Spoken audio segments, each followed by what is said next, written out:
Thank you, Mark. So it's a real honor to be giving the final keynote here today. I want to talk today about being persuadable, but really within the context of decisions. So decisions can be unbelievably overwhelming. I know I get overwhelmed by decisions. They can be so fraught with anxiety that we don't even know what to do with them sometimes. Okay, let's be honest here, okay? How many of you are actively procrastinating a decision right now? Okay, most of you. That's good, because I've always thought there are two kinds of people in this world. There are those who procrastinate decisions, and there are liars. Hat tip to Mark Twain for that one. But it turns out that if we want to truly have sustainable leadership, we got to deal with this decision problem, because what I talk to leaders, and I do it every single day, what I find is that the fatigue really has a lot to do with the decisions that are on our plate. So as Mark mentioned, my name is Pittampalli. I'm the author of 2 books, one on effective meetings and one on this idea of being persuadable, which are on effective leadership. But really, they're about decision making. Because in my estimation, leadership is really just a fancy term for people who make decisions that affect other people. And by that definition, you guys are absolutely leaders. In fact, I know this from experience because, you know, when I first wrote my first book, which was the one on meetings, it was intended for a corporate audience. I mean, I have a corporate background. But over the last 6 years, what I've been pleasantly surprised by is that there's lots of people in your community that have been reading my books and implementing it in their schools and have found a lot of value in it. And so I've had a chance over the last 6 years to interface with schools, to work with some of their leaders. In fact, right now, I'm working with Grace Church School, which I'm sure you guys know a lot about, Arvin Grover and George Davison, and I've had a chance to really see how they operate on the inside. And what I've found is pretty extraordinary. I mean, I deal with organizations from all different industries, you know, aerospace to manufacturing to government, and I would say that the amount of decisions that you guys face, I would say, is extraordinary, even relative to some of those guys. I mean, from disciplinary issues to parent-teacher conferences to report cards to library schedules. I mean, you have to deal with a lot of decisions. And so what I'd like to do today, with the time I have, is to give you some suggestions that might help you reduce the overwhelm that comes along with these decisions and to make better decisions. Because at the end of the day, there's a lot riding on the decisions that you guys are making. So, but if we want to do this, then we have to, instead of avoiding the anxiety, right? Because these decisions provoke so much anxiety, it's the reason we procrastinate them. We gotta, for a second, just for a moment, we gotta listen to the anxiety. We gotta stop for a moment and say, what does this anxiety want, for the love of God? And it turns out if we ask that question, we're going to find that there's actually 2 legitimate concerns that the anxiety is trying to communicate to us. The first is a concern for accuracy.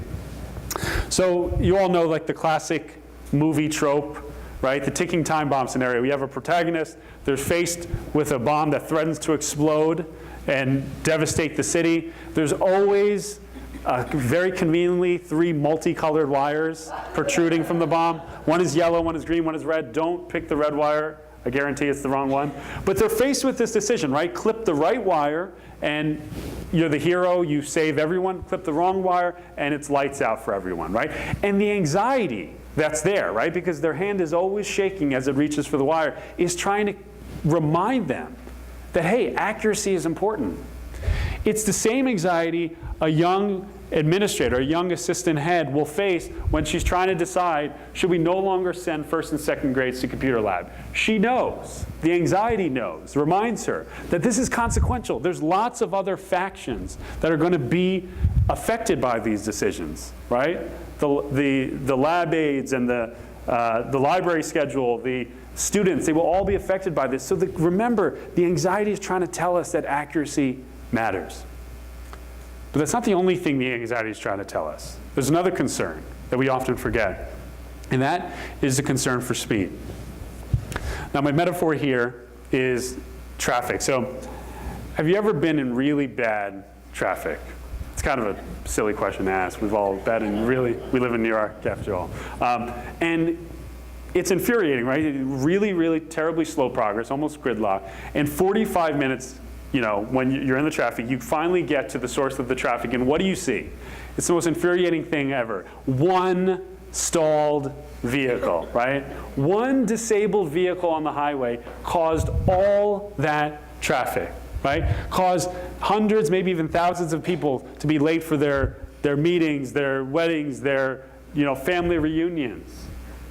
Well, my argument is that just like one stalled vehicle causes a traffic jam on the road, one stalled decision can cause a traffic jam in our schools. That we know, as much as we try to convince ourselves that if we delay that decision on the computer lab to the next day or the next week or the next month or the next year, we know that that decision has dependencies. That other people can't make their decisions, can't supply their resources, can't take their actions until we make the decision. So that nagging feeling of the anxiety, what it's trying to remind us of is, hey, speed is important here. So now here's the most kind of overwhelming part of this whole situation, right? So there's these two concerns, there's speed and there's accuracy. And here's the problem. They're in direct conflict with each other. Speed and accuracy are constantly fighting with each other because they want very different things. So accuracy, what does accuracy want? Think about it for a second. Accuracy wants us to spend more time, right? They want us to consult more of our teachers. They want us to have more meetings because we know, it doesn't take a decision-making expert to know, that the more people we consult and the more time we spend, the more we carefully weigh the alternatives, the more likely it is that we'll make a good decision. But what does speed want? Speed wants the exact opposite. It wants you to spend less time, right? Because the sooner you can get this decision over with, the sooner you can move on to other decisions and other matters. It's this constant conflict that's always in our psyche, always in our brain. On one side, it's the old adage, look before you leap. And on the other side, it's the he who hesitates is lost.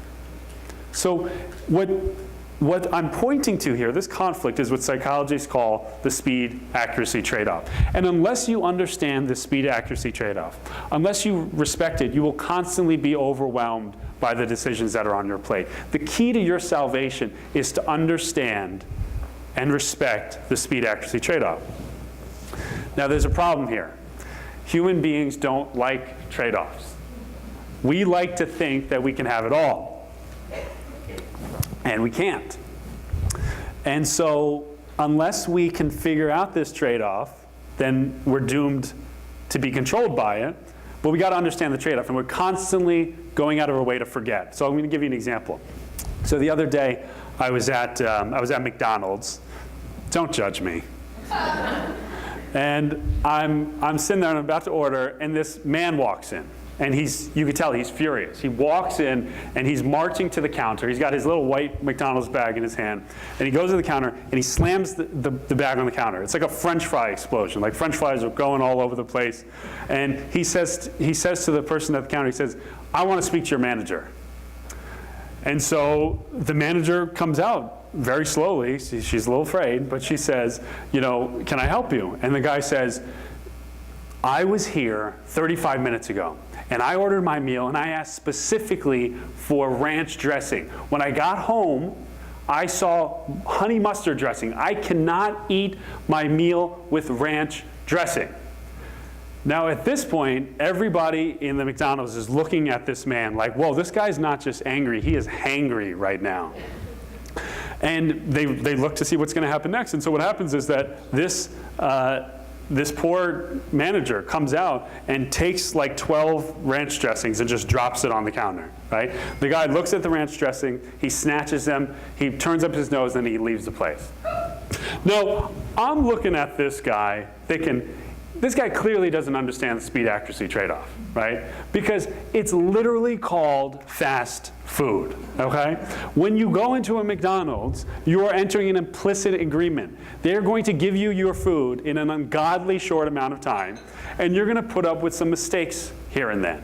But we don't want to believe that because we don't want to accept the trade-offs that are there in front of us. I swear, I wish to this day that I could have seen this guy, because I would have told him this lesson, I would have taught it to him, and maybe he would have, been prevented from this happening again.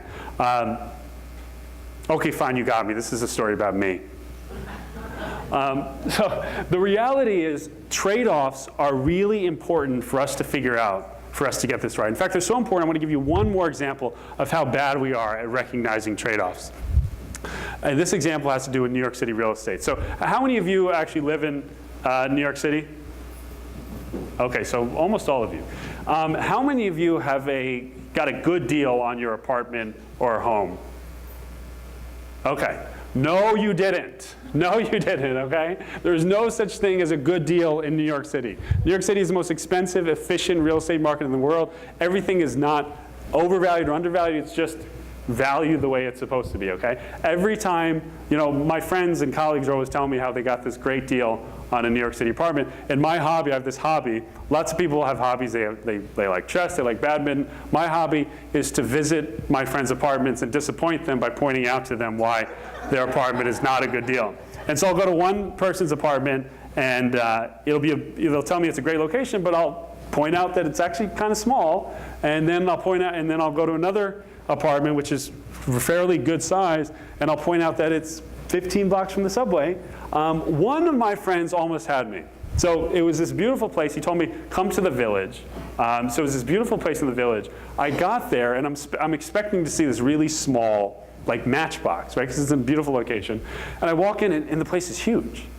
And I'm walking through one room to the next, and sure enough, I mean, the fixtures are all new. Everything just is super clean. And I'm starting to think, man, maybe I'm wrong about this New York City trade-off thing. And finally, I walk through the kitchen, and I can't even believe what I'm seeing. Like, I have to do a double take. There is a shower in the middle of the kitchen. He looks at me and says, so what do you think? Don't I have a great deal? I said, no, you don't have a great deal. You just have weird taste. The reality is trade-offs are all around us. And in order for us to deal with decisions, we have to deal with the trade-offs, okay? So here's the big thing. Here's how you deal with trade-offs. You recognize that they exist, and you ask yourself the question, what am I willing to let go? What am I willing to sacrifice? Okay? So when it comes to the speed-accuracy trade-off, when it comes to all the decisions that are on our plate, we have to ask the question, am I willing to sacrifice speed, at least a little bit, or am I willing to sacrifice accuracy? So that's $1 million question. What is it?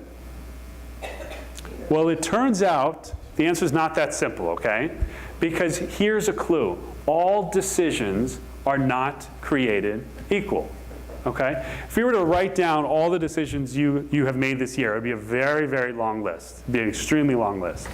What we would find is that even though at the time all of the decisions felt important, we would look back in hindsight, we say, you know what? Not all of them are important, relatively speaking. There were a few decisions that were extremely important, and then there were lots of decisions that were relatively unimportant compared to that, right? So basically, it's Pareto's principle.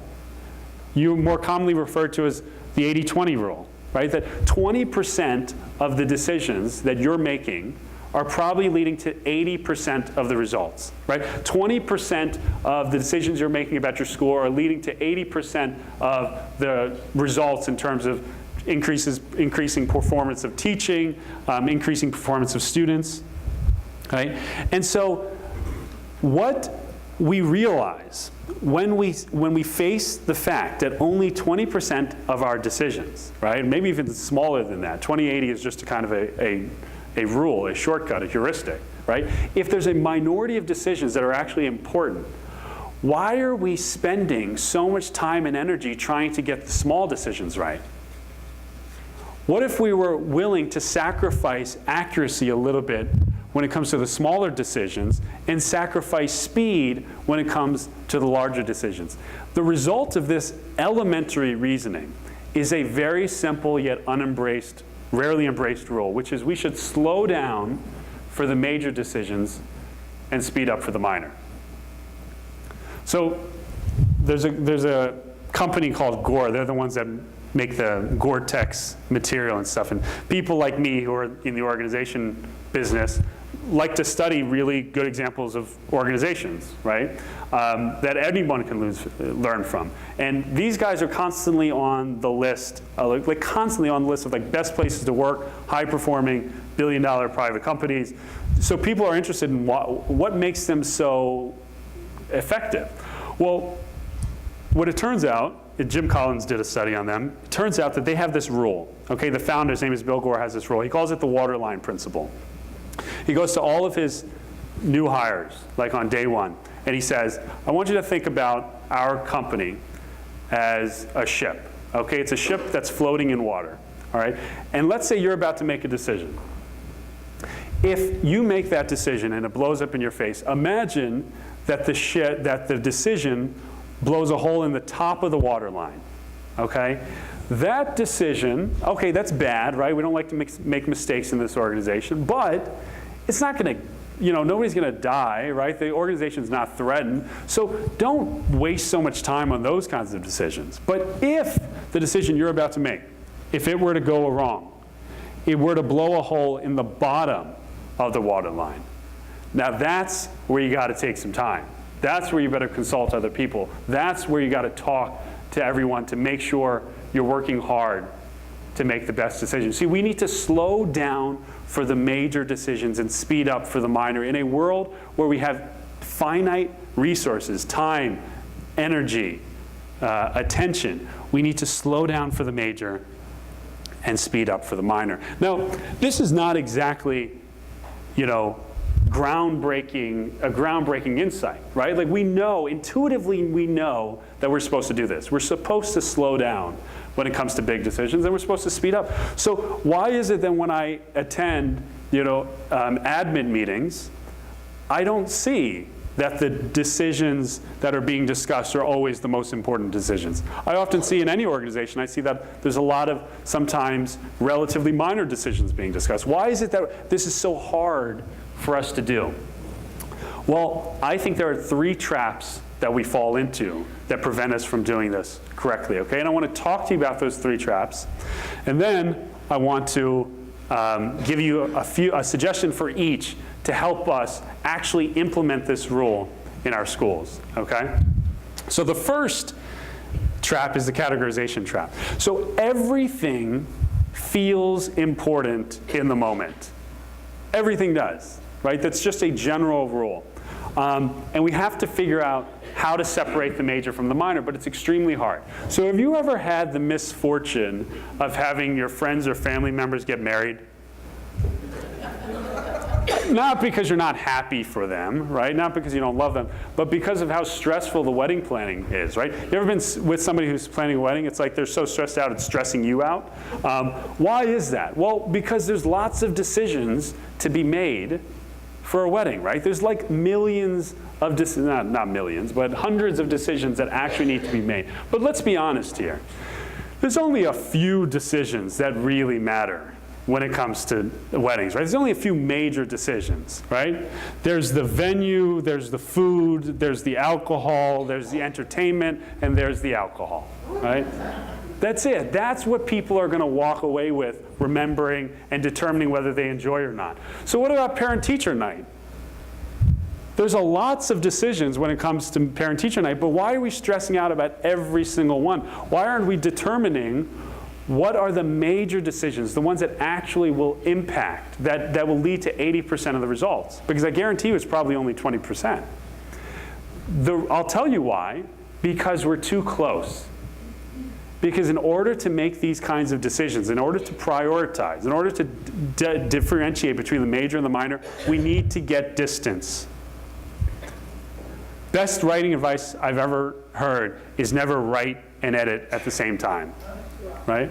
Right. Right, exactly, right? Because when you're writing, you're too involved, right? It's accessing one part of your brain. You need to disassociate. You need to get some distance. Give it a couple nights before you look at it again to determine what needs to go. This is what I recommend for you.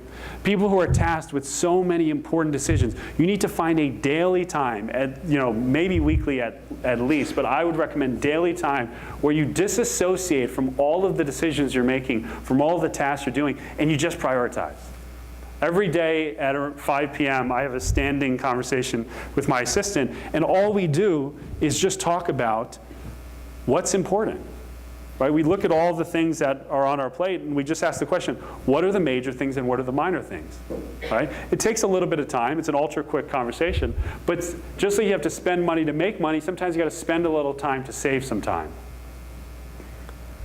So the question I think you need to ask in these conversations or during these breaks, these daily distance rituals, as I call them, is how much will what you're doing actually impact learning?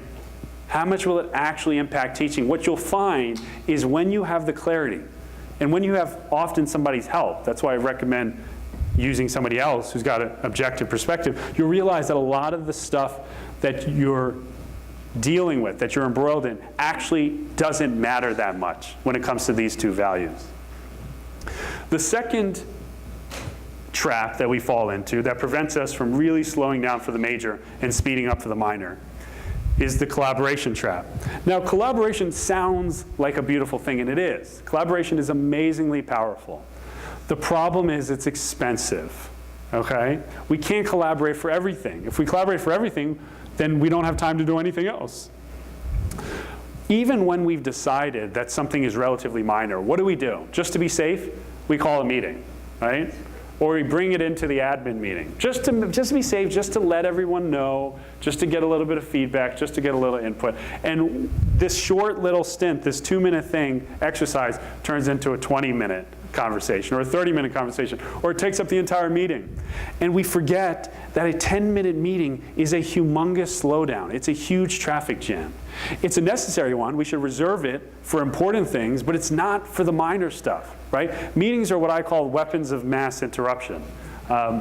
They really have an impact on the speed of our schools, our ability to do other things, right? So for the minor decisions, we have to be willing to be decisive. Being decisive means cutting off possibilities. It might mean instead of bringing a decision into a meeting, just making it yourself and then emailing it to other people. It might mean, telling one of your staff members during the meeting, hey, I know this is important, but why don't you and Ashley convene on this and let us know what your decision is because we trust you.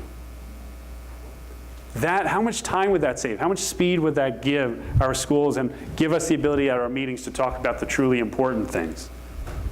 The third trap that we fall into when we try to slow down for the major and speed up for the minor is the accuracy trap. So here's, I think, the biggest, most problematic trap of all. That here, even when we've identified something as a major decision, and trust me, I know there are a lot of major decisions you guys face, even when we sacrifice speed, okay, in favor of accuracy, we slow down in a way that guarantees that we don't even get accuracy, which is the biggest shame of all. So I want to give you an example of this. What was it? This was a while ago, maybe a year ago, I get a call from a business owner. And this business owner, who I didn't know, needed help making a decision, okay? They said they're looking to hire a video editor, and their top candidate is this guy named Arnie, and Arnie had put me down as a reference. So they're looking for my feedback. Now, to this day, why Arnie put me down as a reference baffles me. I hate Arnie. Arnie was a terrible video editor. He really was. He charged me way more than we agreed upon. His communication was non-existent, and he ended up with pretty shoddy work. So listen, I felt really bad about it at the time, but being like a fellow business owner, I felt obligated to tell this guy the truth. And so I did. I told this guy the truth, and he listened patiently. He said thank you, and then he hung up the phone. The next day, I'm checking my email, and I see an email from Arnie. Now I'm a little scared, right? Because I'm thinking to myself, Arnie is not going to be happy with me. Like, you ever see an email and you're too scared to actually click on it because you know what's going to be in it? In my mind, I already know what's going to be in it. It's going to be lots of 4-letter words and middle finger emojis. And what I find instead, though, is Arnie's not mad at me. He's thrilled.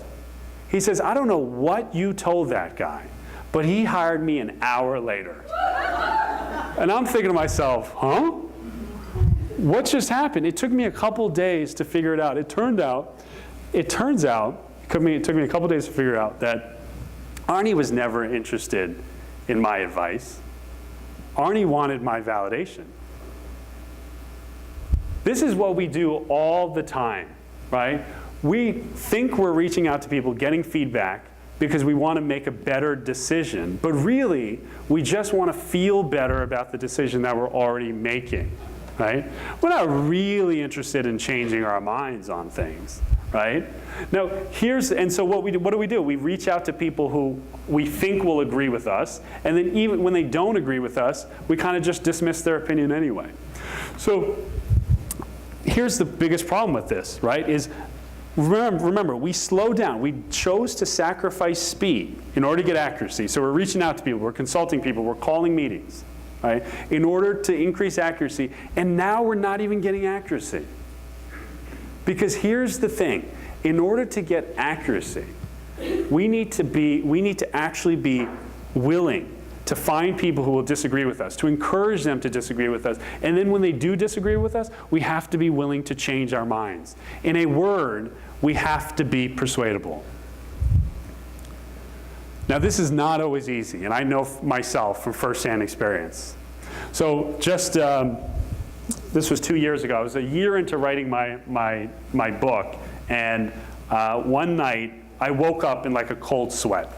I had this revelation that the current book that I was working on was going in a fundamentally wrong direction. It needed a completely new spin. So I woke up, I went to the computer, and I just started typing away. It was my Jerry Maguire moment, okay? And so I started typing, and in 3 weeks, I had a fundamentally new manuscript for this book. Now, at the time, I was already under contract with HarperCollins, my publisher, and this was a fundamentally new book, but I knew that this was the right book. This is the book that I needed to write. But I knew it was an important decision. So instead of just going with it, I decided to run it by my team. Now, when I say team, I mean my mastermind group. So for every week for the last, I think 3 years now, I've met with a group of fellow entrepreneurs in sort of a support group, right? And the goal of this group, and these guys know me better than anyone ever. They're like my kind of comrades, right? And we make 2 solemn commitments to each other. The first is extreme honesty. So each and every one of us has countless people in our lives that are willing to tell us what we want to hear. This group is for people who are willing to tell us what we need to hear. The other commitment we make to each other is extreme persuadability, that in the face of that kind of feedback, which is courageous, right? It takes some courage to give people this feedback, that we are willing to change our mind. Not always, we don't always change our mind, but we are persuadable in the sense that we are willing, have a good faith effort to change our mind if the reasons and the evidence are there. So here I am, really enthusiastic, in front of my group, in my meeting, in my mastermind group, presenting this idea with vim and vigor, and I'm getting complete blank stares. They clearly do not think this is as good of a manuscript as I do, right?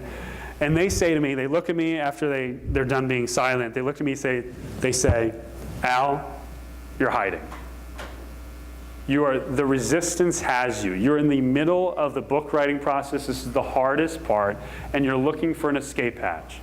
The book you were writing was the right book, right? That's the book that we all fell in love with. That's the one that is going to change people. This book is just a kind of a guilty pleasure. It's a distraction. And quite frankly, it's not very good. Now, you can imagine that I was not very happy by this feedback. This was not very good feedback. In fact, I was very unhappy. In fact, I looked at them, I said, you know, this is ridiculous. You guys wouldn't know a good book if it hit you in the face, you know? And I got super defensive. That was day 1. On day 2, I was confused. I said, I wonder if maybe my judgment is clouded on this. I mean, book writing is really hard. I wonder if maybe they have a point that this new book isn't really the book that I should be writing. On day 3, I was convinced. They were absolutely right. I was hiding. This was an escape. It's the first book that was really the important one for me. And so I threw the second one in the trash, and I started on the first one again. And thank God I did, because I came out with a book that I'm really proud of, and that I think is already starting to change people. So my question for you is, are you persuadable? If I were to ask your staff, your team, the people around you, would they say that you are genuinely willing to change your mind? Not on the trivial stuff, but I'm saying the important stuff. Because remember, on the trivial stuff, being decisive is fine. But on the important stuff, that's the stuff that's the most important to change your mind. And do you have people in your school who are willing to tell you the truth, who are willing to disagree with you? And do you know that for a fact? Because a lot of people, a lot of leaders I talk to all the time, think that they have this open door policy, and people will tell them the feedback that they need to hear, when really they don't. Because in order to be truly persuadable, you need to be what Jonathan Barron, who's a professor of psychology at University of Pennsylvania, calls actively open-minded. Not just open-minded. Most people are open-minded. Actively open-minded means you're not just interested in the truth if it hits you in the face, but you're willing to go out and seek the truth. You're willing to knock on people's door and say, hey, you know, do you have something that you want to tell me? Is there something on your mind right now? What's the one big thing that's getting in the way that you don't want to tell me? That's what being persuadable is truly about. And it's important, because if you want to make good decisions, it's a prerequisite. So to recap here, decisions can be unbelievably overwhelming. Okay? They can be really fraught with anxiety. The multitude of decisions that we have to deal with, that you have to deal with in your schools, with your staff, is pretty extraordinary. And I absolutely recognize that. So in order to deal with them, right, the first rule is to prioritize, is to figure out how do we slow down for the major ones and speed up for the minor? How do we speed up for the minor so we have the time and the resources to slow down for the major? And in order to do that, we got to get into different habits. We got to get some distance. We got to take a break enough to be able to categorize and to figure out what's the important stuff from what's the less important stuff. Then, when we deem something less important, we got to be decisive, right?